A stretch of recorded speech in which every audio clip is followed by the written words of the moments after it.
You cut carbs, the scale drops fast, and everyone claps. Then your energy tanks. Your mood gets sharp. Sleep gets lighter. Cravings get louder. Your workouts feel like sandbags. Your labs can drift the wrong direction. Your period might change, and libido can dip. And the most infuriating part, after that early whoosh, the weight loss stalls, even though you are trying harder. That is not you being weak. It is you running a plan that does not match your body or your goal. Moving to slide 2. Before you touch another macro, define what you are actually solving. Fat loss and glucose control overlap, but they are not the same project. If your priority is fat loss, the winning plan is the one you can repeat for months, with enough protein, enough fiber, and a calorie deficit you can live with. If your priority is glucose control, you may choose fewer carbs, but also smarter carbs, consistent meals, and a plan that keeps you out of big spikes and big dips. Then get honest about timeline. A short, aggressive phase can work, but only if you have a clear exit ramp. If you try to live in temporary rules forever, your body usually answers with stress, sleep disruption, and rebound eating. Add your context. Any medical condition, especially diabetes, PCOS, thyroid disease, GI issues, or migraines, changes what low-carb feels like. Training matters too. If you lift heavy, run, or do high-volume classes, very low-carb can quietly wreck performance and recovery, which can reduce daily activity and stall fat loss. Finally, your food history matters. If strict rules have ever made you spiral, the smartest plan is the one that keeps you steady and safe, especially when medications are involved. Moving to slide 3. If you use insulin or a sulfonylurea, low carb can get risky fast. Those meds can keep lowering blood sugar even when you suddenly remove the carbs they were meant to cover. The mismatch is how people end up shaky, sweaty, confused, irritable, or intensely hungry. Some people feel it as anxiety, a pounding heart, or blurry focus. If you change carbs, do not power through symptoms. Check your glucose, follow your clinician's hypoglycemia plan, and talk with your prescriber about dose adjustments before you slash carbs. Be extra cautious at night because lows can happen during sleep, and you may not notice until you wake up drenched or exhausted. Alcohol stacks the risk because it can impair your liver's ability to release glucose when you need it. If you are on these meds, safety beats discipline every time, and life stages like pregnancy change the rules even more. Moving to slide 4. Pregnant, trying soon, or breastfeeding. This is not the time for extreme carb cuts. Your needs shift, your nausea can limit intake, and your margin for error gets smaller. If morning sickness is already shrinking your food options, stacking strict carb rules on top can mean you simply undereat, which is a fast track to fatigue, dizziness, and poor adherence.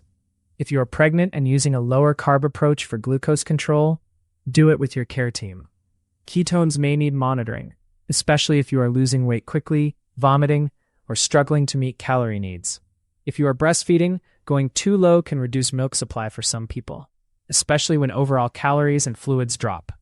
And if you have a history of gestational diabetes, you want stable glucose without extreme restriction, because you are playing a long game for you and your baby. If food rules already raise your stress, that matters more than perfect macros. Moving to slide 5. If food rules scare you, listen to that signal. Low carb can look clean on paper, but in real life it can restart the binge-restrict cycle. You restrict harder, cravings build, you break, then you punish yourself with even tighter rules. That is not a willpower problem. It is a predictable response to rigidity. Watch for rising food anxiety, constant label scanning, fear of normal meals, and social eating becoming a negotiation. If the scale controls your mood for the day, the plan is already costing you too much. If you have a past or current eating disorder history, or you suspect you are sliding back, treat that as a medical concern, not a motivation issue. Choose structure without obsession, regular meals, adequate carbs around training if you need them, and flexibility that keeps you out of the all-or-nothing trap. Underfueling can masquerade as discipline, but your body always keeps the receipts. Moving to slide 6.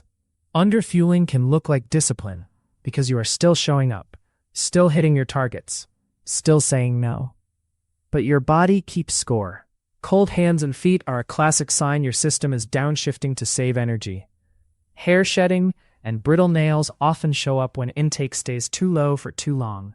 If your mood gets flat, you feel unusually irritable, or you get dizzy when you stand, do not write that off as weak willpower. A dropping resting heart rate can happen with fitness, but paired with these symptoms, it can also mean you are running on fumes. The move here is simple. Stop trying to win the week. Add calories back gradually. Prioritize carbs around training, and make sleep non-negotiable. Real discipline is fueling the work you demand from your body. Moving to slide 7. Athletes hit a wall when training intensity starts to feel impossible. Not hard, impossible. You warm up and your legs still feel stuck. Recovery soreness lingers for days. Sleep gets worse after training instead of better, because your stress load is too high for the fuel coming in. Power output drops, your pace falls, or your heart rate drifts up at easy efforts. Then you start catching every little bug, or small aches turn into injuries. If this is you, do not just add more grit. Pull back volume for a week, keep intensity modest, and refeed. Start with carbs before and after your hardest sessions, and bring total protein up to a steady, consistent level, rather than swinging day to day. If performance still keeps sliding, it is time to consider whether the plan is stressing more than it is supporting, including what it is asking your kidneys to handle. Moving to slide 8. Kidneys and uric acid matter more than most diet debates admit. If you have a history of chronic kidney disease, kidney stones, gout, or consistently high uric acid, be cautious with extreme approaches, especially if you are also dehydrated. Dehydration concentrates urine and raises stone risk, and it is common when people go low carb and lose water quickly. High protein is not automatically dangerous for healthy kidneys, but if you already have reduced kidney function, the right protein target should be individualized with your clinician. Practical steps. Hydrate enough that your urine stays pale most of the day. Get electrolytes, especially sodium, so you are not just flushing water. If you have had stones, ask what type, because prevention differs. If gout flares, review alcohol, fructose, and rapid weight loss. Protecting kidney clearance now makes the rest of your labs easier to manage later. Moving to slide 9. Gallbladder and liver signals are another place people ignore early warnings. If you have gallstones, your gallbladder removed, upper right belly pain after fatty meals, nausea, or greasy stools, do not force high-fat eating. Very rapid weight loss can also trigger gallbladder problems. If you have a fatty liver diagnosis, prioritize steady loss, adequate protein, and consistent activity rather than aggressive swings. Your digestion should feel calm, not like a constant negotiation. Moving to slide 10. If your LDL shoots up, take it seriously, especially with a family history of heart disease or a known high baseline. Some people see a large LDL rise on keto, and you will not know your real risk without ApoB. Ask for ApoB, and if available, lipoprotein A as well. Then change what drives the numbers. Bring saturated fat down by swapping butter, fatty red meat, and coconut oil for olive oil, avocado, nuts, seeds, and fish. Keep protein steady, and add soluble fiber daily through foods like oats, beans, lentils, chia, or psyllium if it fits your gut. If you stay low carb, you can still do it with lower saturated fat. You are not trying to win an argument. You are trying to keep arteries flexible for decades. And if these changes suddenly make your stomach rebel, that is useful information too. Moving to slide 11. If your gut gets worse when you cut carbs, treat that as data, not a failure. Constipation that ramps up usually means you dropped fiber and fluid, or you lost the bulky carbs that were carrying water into the stool. Reflux that flares after meals can happen when meals get bigger, fattier, or you lie down too soon, not because your body is broken. Look for a pattern of low-fiber days, especially if most of your carbs come from refined foods or you're skipping plants to stay low. Also watch sugar alcohols and keto snacks. They can cause bloating, cramping, and urgent trips to the bathroom, even when total carbs look perfect. And if your plant variety shrank to the same 2 vegetables, your gut can feel it. Your digestion is often the first place your cycle, thyroid, or stress load starts showing up. Moving to slide 12. If your period becomes irregular or disappears, take that seriously, especially after rapid weight loss, heavy training, or long stretches of undereating. A wired-at-night feeling, anxiety that ramps up over weeks, or fatigue that doesn't improve even with more sleep can point to a mismatch between your intake, stress load, and recovery. Cold intolerance plus brain fog is another combo that deserves attention, particularly if it's new for you.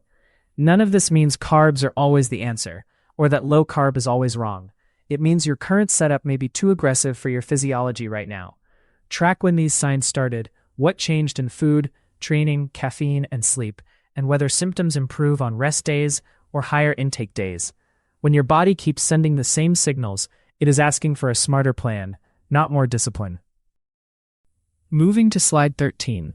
When you talk to a clinician, bring specifics so you don't get vague advice back. Write down your exact carb range on a typical day, plus protein, fat, and total calories if you track. Build a symptom timeline with severity, including bowel changes, reflux timing, sleep quality, mood, cycle changes, and cold intolerance. List every medication and supplement with doses, especially thyroid meds, stimulants, laxatives, magnesium, fiber products, and keto products with sugar alcohols. Bring recent labs and vitals, including weight trend, blood pressure, resting heart rate, A1C, fasting glucose, lipids, ferritin, B12, vitamin D, and thyroid labs if you have them. Finally, state your non-negotiables, like shift work, training schedule, budget, or food preferences. Clear inputs lead to safer decisions and a more targeted experiment. Moving to slide 14. Test changes the safe way. Change one variable per week, like adding 20 to 30 grams of fiber-rich carbs, adjusting meal timing, or swapping out sugar alcohols. Monitor symptoms and, if you use it, glucose trends, not single readings. Plan lab rechecks ahead of time so you are not guessing for months. Avoid extreme rapid loss because it raises the odds of rebound, fatigue, and cycle issues. Have an exit strategy, meaning you know what signs tell you to stop and reassess. If this helped, subscribe for more evidence-based nutrition scripts. Drop a comment with the symptom that showed up first for you. This content is for general education and is not medical advice or a substitute for diagnosis or treatment by a licensed clinician. Stable blood sugar changes everything.